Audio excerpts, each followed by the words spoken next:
Hari itu menjadi salah satu hari yang tak terlupakan bagi Dina. Setelah sukses besar dalam kasus Pak Aditya, ia menerima panggilan mendadak dari atasannya, Pak Reza, untuk bertemu di ruangannya. Dina datang dengan hati yang berdebar, tak tahu apa yang menunggunya.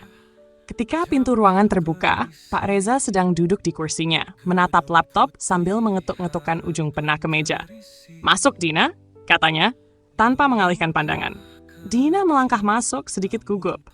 "Bapak memanggil saya?" Pak Reza akhirnya menatapnya, senyum kecil muncul di wajahnya.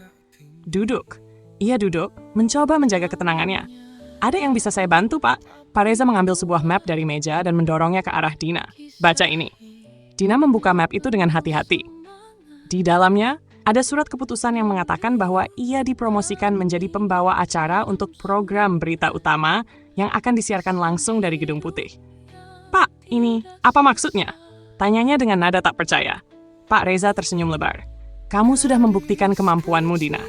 Liputan kasus Pak Aditya membuktikan bahwa kamu bukan hanya wartawan biasa. Kamu punya keberanian, dedikasi, dan naluri tajam.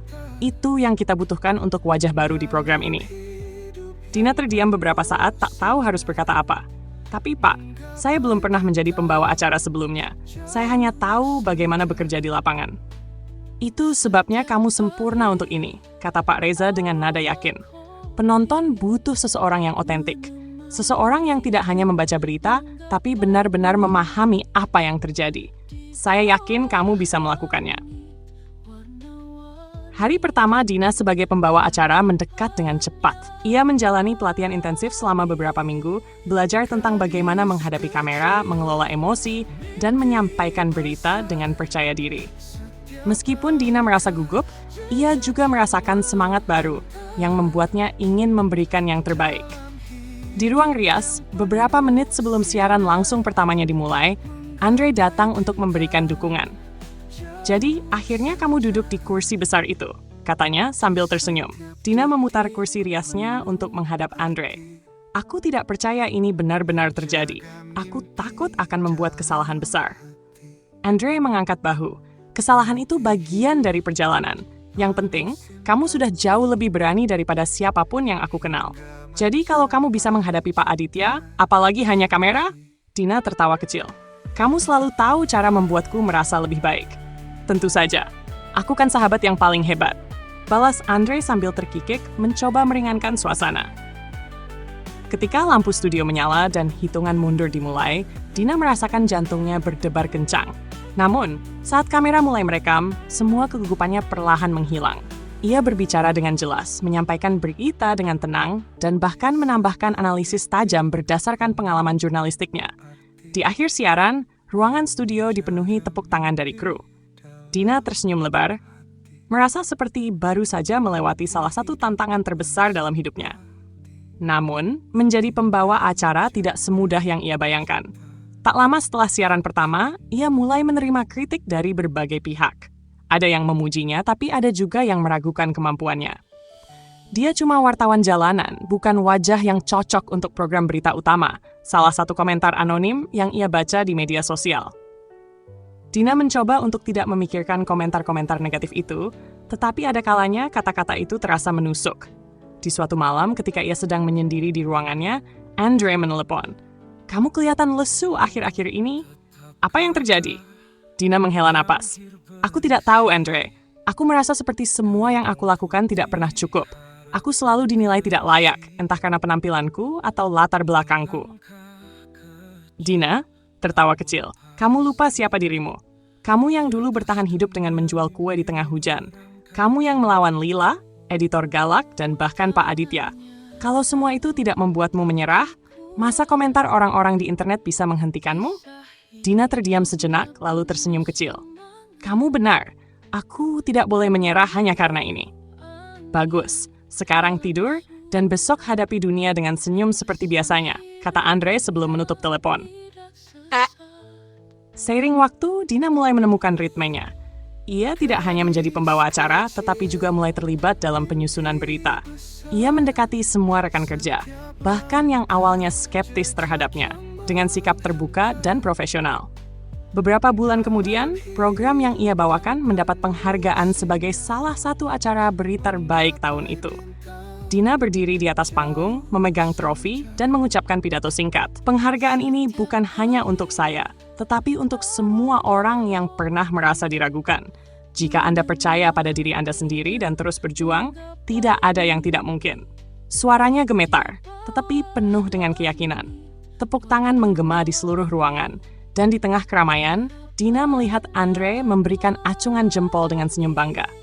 Malam itu, Dina pulang ke rumah kecilnya, duduk di meja yang pernah menjadi tempat ia menyusun laporan-laporan sederhana.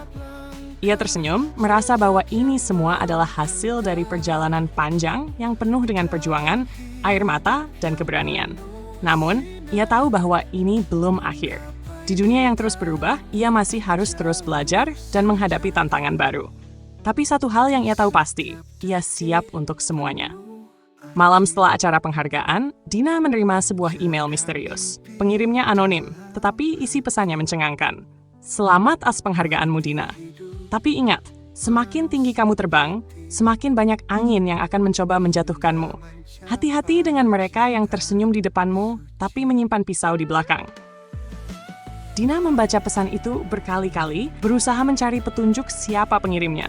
Rasa takut dan penasaran berbaur. Namun, ia memutuskan untuk tetap tenang. Hari berikutnya, Dina menghadiri rapat redaksi pagi di kantornya. Pak Reza, seperti biasa, membuka diskusi dengan membahas agenda berita utama. Dina, katanya sambil menatap langsung ke arahnya, kita punya isu besar yang perlu ditangani, dan aku ingin kamu menjadi pusatnya. Semua mata di ruangan beralih ke Dina. Beberapa di antaranya terlihat antusias, sementara yang lain seperti Bimo, rekan yang terkenal suka iri, memancarkan ketidakpuasan. Kasus apa, Pak? Tanya Dina, mencoba tetap profesional meskipun ia bisa merasakan suasana ruangan yang tegang. Pak Reza menyerahkan sebuah map. Ada dugaan korupsi besar yang melibatkan pejabat tinggi di kementerian. Sumber kita mengatakan ada jaringan luas di baliknya, termasuk orang-orang yang sering muncul di acara yang kamu bawakan. Dina membuka map itu dan matanya membesar. Nama-nama di dalamnya adalah tokoh-tokoh yang selama ini ia hormati. Ini besar sekali, Pak. Itu sebabnya aku memilihmu, kata Pak Reza. Tapi ingat, ini bukan tanpa risiko. Kamu akan menghadapi tekanan dari segala arah, termasuk mungkin dari dalam tim kita sendiri. Dina memulai penyelidikannya dengan berhati-hati. Ia menghubungi Andre untuk meminta bantuan mencari informasi latar belakang. Andre, aku butuh tim yang bisa aku percaya. Aku merasa kasus ini terlalu besar untuk aku tangani sendiri. Andre mengangguk sambil menyerahkan secangkir kopi. Kamu tahu aku selalu mendukungmu. Tapi ingat, Dina, kalau kamu menggali terlalu dalam, bisa saja kamu jadi target mereka. Aku tidak punya pilihan, jawab Dina tegas. Ini bukan hanya tentang karierku, ini tentang kebenaran. Selama beberapa minggu, Dina bekerja tanpa lelah. Ia mengatur pertemuan rahasia dengan whistleblower, menganalisis dokumen-dokumen yang sulit diakses, dan mencoba menyusun semua potongan teka-teki. Namun, tekanan mulai meningkat. Telepon anonim mulai mengganggunya di malam hari. Salah satu pesan suara terdengar seperti ini. Berhenti sekarang, atau kamu akan menyesal. Pada suatu malam, saat ia pulang ke rumah, ia merasa seperti sedang diawasi. Mobil hitam yang parkir di ujung jalan tampak tidak biasa. Dina mencoba mengabaikan perasaan itu, tetapi ia tidak bisa menghilangkan bayangan bahwa seseorang mengawasinya. Di kantor, Bimo mulai menunjukkan sikap yang mencurigakan. Ia terus-menerus mencoba mendapatkan informasi tentang penyelidikan Dina.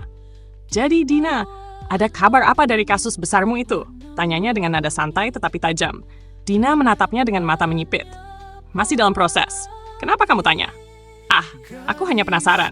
Siapa tahu aku bisa membantu, katanya sambil tersenyum, tetapi senyum itu tidak terasa tulus. Dina memutuskan untuk berhati-hati. Ia mengunci semua dokumennya dan bahkan menggunakan laptop terpisah untuk menghindari kebocoran data. Puncaknya terjadi ketika Dina berhasil mendapatkan rekaman audio yang membuktikan keterlibatan salah satu pejabat tinggi. Rekaman itu didapat dari whistleblower yang bersedia mengambil risiko besar. Namun, saat Dina mencoba menyerahkan rekaman itu kepada Pak Reza, sesuatu yang aneh terjadi. Saat ia masuk ke ruangannya, Pak Reza terlihat gugup. Pak, saya punya bukti penting, kata Dina sambil menyerahkan flash drive. Pak Reza mengambilnya, tetapi wajahnya terlihat ragu. Dina, aku pikir kita harus berhenti di sini. Dina terkejut. Apa maksud Bapak? Kita tidak bisa berhenti sekarang. Kita hampir sampai. Pak Reza menghela napas. Ada tekanan dari atas. Mereka tidak ingin kasus ini keluar. Aku tidak punya pilihan. Dina merasa darahnya mendidih. Tidak, Pak. Kita tidak bisa menyerah hanya karena tekanan. Ini tugas kita sebagai jurnalis. Dan aku punya tanggung jawab untuk melindungi timku, jawab Pak Reza dengan nada tegas. Dina keluar dari ruangan itu dengan hati yang kacau. Ia tahu, jika kantor tidak mendukungnya, ia harus mencari cara lain untuk mempublikasikan bukti tersebut. Ia menghubungi Andre. Andre, aku butuh bantuanmu. Aku ingin mengungkap ini secara independen. Andre terdiam beberapa saat. Kamu sadar ini bisa menghancurkan kariermu, kan? Aku tidak peduli. Kalau aku tidak melakukannya, siapa lagi?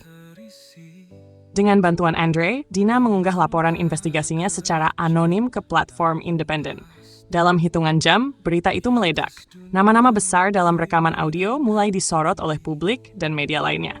Beberapa hari kemudian, aparat penegak hukum melakukan penggerebekan di kantor pejabat yang terlibat. Berita tentang penangkapan mereka menjadi headline di seluruh negeri. Namun, itu bukan tanpa konsekuensi.